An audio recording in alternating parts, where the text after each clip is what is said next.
Assalamualaikum warahmatullahi wabarakatuh. Innal hamdalillah wa nusalli wa nusallimu ala Muhammadir Rasulillah wa ala alihi wa sahbihi wa mawala. Kaum muslimin dan saudara sebangsa yang kami muliakan. Insyaallah bulan Ramadan akan hadir bersama kita kaum muslimin, baik di Indonesia maupun di seluruh dunia. Muhammadiyah melalui Majelis Tarjih dan Tajdid dengan metode Hisab Wujudul Hilal telah menetapkan bahwa untuk awal dimulainya puasa Ramadan pada tahun ini 1444 Hijriah insyaallah akan dimulai pada tanggal 23 Maret 2023. Dan dalam hitungan Majelis Tarjih dan Tajdid 1 Syawal 1444 Hijriah, yakni Idul Fitri, akan jatuh pada tanggal 21 April 2023. Dengan penetapan ini khusus bagi keluarga besar Muhammadiyah dan bagi kaum muslimin, tentu kita akan memasuki bulan Ramadan sebagaimana bulan-bulan sebelumnya dengan tahniah marhaban ya Ramadan. Selamat datang bulan Ramadan dengan seluruh rangkaian ibadah yang ada di dalamnya, khususnya untuk berpuasa Ramadan. Bagi kaum muslimin, puasa Ramadan dengan segala rangkaiannya adalah merupakan ibadah rutin tahunan yang diselenggarakan pada setiap bulan Ramadan penuh. Maka khusus dengan puasa, kita akan memulai berpuasa dengan tujuan untuk semakin kita taqarrub kepada Allah, dekat kepada Allah, dan menjadikan diri kita menjadi insan-insan yang bertakwa sebagaimana firman Allah, ya ayyuhalladzina amanu kutiba alaikumussyam kama kutiba alal ladzina min qablikum la'allakum tattaqun. Hei orang-orang yang beriman, telah diwajibkan kepadamu berpuasa sebagaimana telah diwajibkan kepada umat sebelum kamu, agar kamu menjadi orang-orang yang bertakwa. Maka dengan kehadiran puasa dan seluruh rangkaian ibadah lainnya, bagi kita kaum muslimin, jadikan puasa sebagai proses pembentukan ketakwaan kita yang melahirkan spiritualitas utama, spiritualitas luhur yang menunjukkan kita menjadi pribadi yang ruhaniyahnya mengalami mi'raj atau peningkatan kualitas tertinggi. Karena ketakwaan adalah satu dari sifat utama kaum muslimin atau orang Islam menjadi mereka yang bertakwa, atau dalam kolektivitas menjadi al-muttaqun, orang-orang yang bertakwa. Orang yang menjalankan segala perintah Allah dan menjauhi segala larangannya, yang dari situ kemudian terpantul segala macam kebaikan hidup, baik dalam konteks hablum minallah maupun dalam hablum minanas dan hubungannya dengan kehidupan di lingkungan kita. Dari puasa, jangan sekedar kita berhenti pada rutinitas dan berbagai aktivitas ritual, tetapi harus ada signifikansi peningkatan kualitas diri kita, kaum muslimin atau setiap orang Islam yang berpuasa. Yang pertama, kita menjadi insan-insan yang semakin taqarrub kepada Allah, semakin dekat kepada Allah. Karena puasa dan seluruh ibadah mahdoh lainnya tidak lain untuk semakin membuat kita dekat kepada Allah.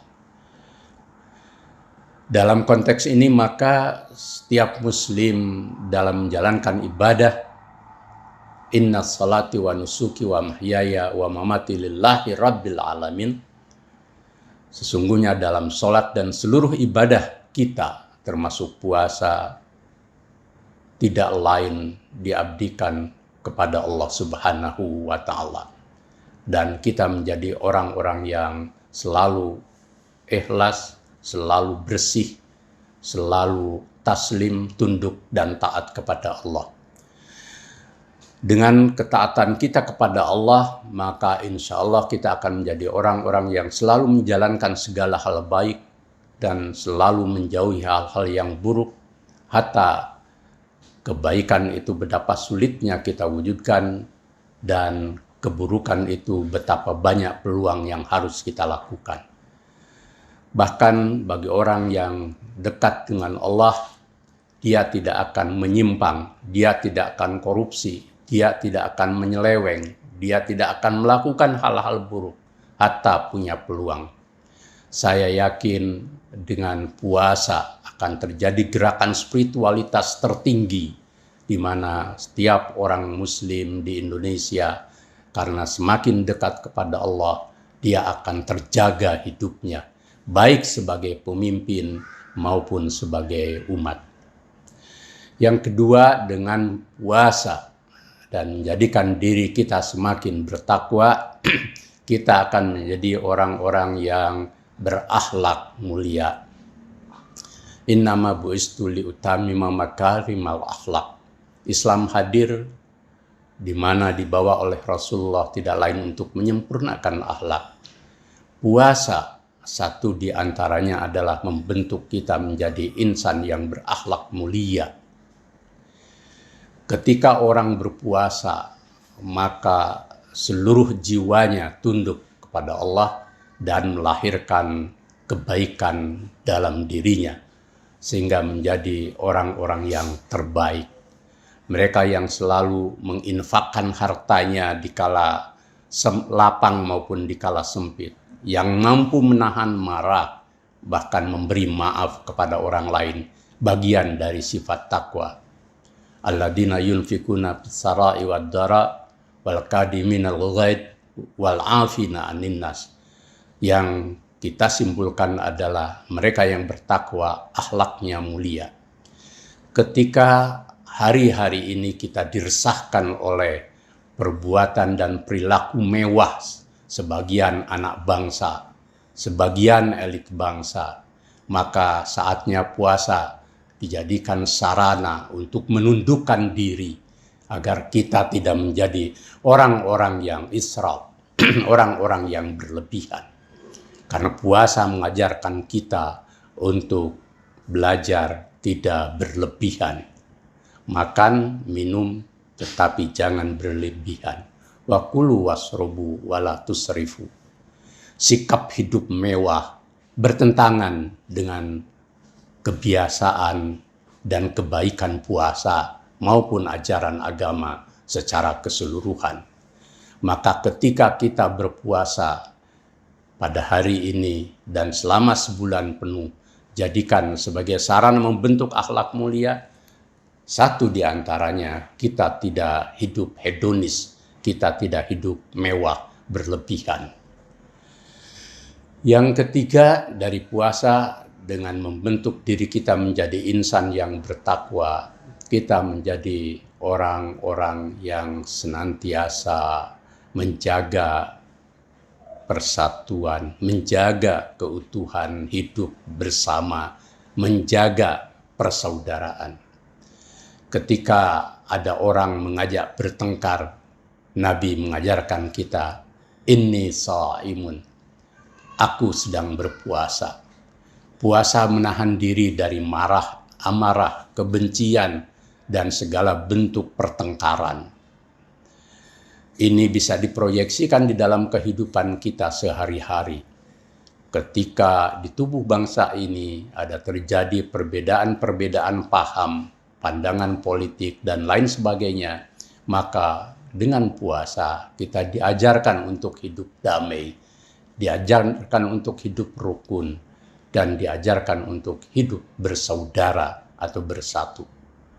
Maka puasa harus melahirkan gerakan sosial kebangsaan yang membuat kita, kaum muslimin khususnya, sebagai kekuatan perekat bangsa, sebagai kekuatan pembawa perdamaian, sekaligus juga sebagai aktor-aktor yang mencegah segala bentuk yang membuat kita retak, konflik, dan mengalami perpecahan di tubuh bangsa. Puasa harus menjadi kekuatan yang mempersatukan kita sebagai umat dan sebagai bangsa. Yang terakhir, bahwa dalam fase-fase tertentu di tubuh bangsa ini, bahkan di dunia muslim, karena belum ada kalender Islam global, ada kemungkinan perbedaan atau ketidaksamaan dalam mengawali bulan puasa atau Ramadan, dalam memulai satu Syawal, Idul Fitri, dan seterusnya. Maka lewat ibadah puasa kita menghayatinya untuk selalu tasamuh, untuk selalu toleran terhadap perbedaan.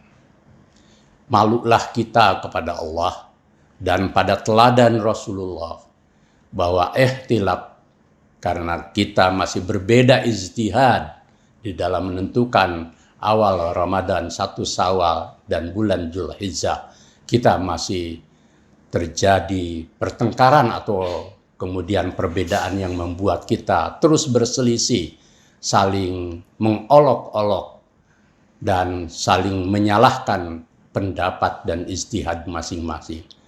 Selayaknya kita dengan puasa, kita mengambil sari dari ibadah itu untuk menjadi insan-insan yang tasamuh, insan-insan yang toleran, Islam-Islam yang membawa kita pada ukhuwah. Dengan cara toleran kita akan bisa hidup saling menghormati. Maka para ilmuwan, para ulama, mubalik, dan warga umat sejogjanya ketika menemukan perbedaan, kita semakin dewasa, kita semakin tasamuh, kita semakin toleran, saling menghormati, dan saling menghargai. Khusus bagi para ilmuwan, ulama, dan tokoh, seyogianya hindari pernyataan-pernyataan dan berbagai penilaian yang justru akan membuat kita saling tidak toleran, bahkan membuka peluang pada retak dan perpecahan di tubuh umat dan bangsa. Kita ingat pada kearifan seorang Imam Syafi'i yang selalu menjadi rujukan satu di antara ulama dan imam besar, yang beliau mengatakan bahwa pendapatku benar tetapi ada kemungkinan salah, dan pendapat orang lain salah tetapi ada kemungkinan di dalamnya kebenaran. Inilah mosaik kearifan yang harus diikuti oleh para ilmuwan, ulama, tokoh, mubalik, dan semua kaum muslimin. Belajar arif bijaksana di tengah menghadapi perbedaan. Saya percaya bahwa pemerintah dan semua kekuatan bangsa akan menegakkan toleransi di atas perbedaan-perbedaan dalam praktek beragama sebagai bagian dari ijtihad yang harus saling dihormati dan diberi ruang oleh Rasulullah. Maka sembari terus kita mengikhtiarkan lahirnya kalender Islam internasional, kita tetap bisa menjalankan puasa, Idul Fitri, Idul Adha, dan seluruh rangkaian ibadah dan praktek ibadah lainnya dengan toleransi. Dan lebih dari itu, hayati bahwa dengan ibadah kita menjadi Abdullah, orang-orang yang muslim, orang-orang yang tunduk, orang-orang yang taat, orang-orang yang mukhlis, dan orang-orang yang selalu dekat kepada Allah, dan ihsan bersama dan dengan relasi kehidupan hablum minanas kita. Semoga puasa semakin membuat kita melahirkan pribadi-pribadi yang luhur dan utama. Nasrun minallah wa fatun qarib. Wassalamualaikum warahmatullahi wabarakatuh.